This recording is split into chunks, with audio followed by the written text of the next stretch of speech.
我们这个副市长的手中呢，特别呢要用这个植物的枝叶呢，来为我们的活动呢带来的这个洒向祝福祝福的圣水。那这在原住民的这个文化当中呢，这个也代表有祈福的一个味道。圣水洒过的地方呢，一切都会吉祥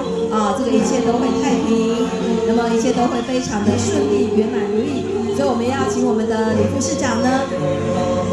等一下要在我们的现场呢，来为我们的达悟族来祈福。我们看到我们达悟族的勇士跟美女们，将我们的这个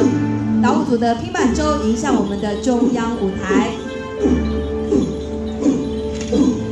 好，那我们的李副市长现在呢，为我们的达悟勇士，还有我们的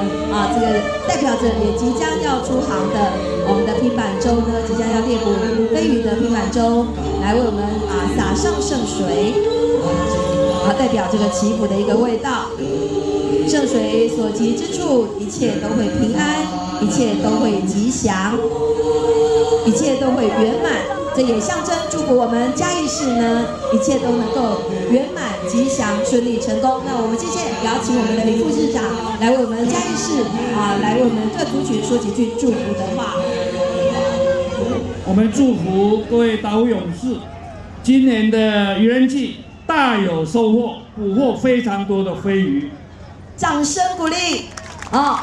在这个祈福仪式当中所许下的愿望，一切都会实现。好，我们请我们的李副市长继续的来为我们的活动现场来洒下我们的圣水祝福我们所有的勇士，祝福我们所有的族人，祝福我们各族的朋友，一切都能够平安顺利。谢谢，让我们再一次给李副市长掌声鼓励，谢谢。好，那么接下来我们要邀请呢，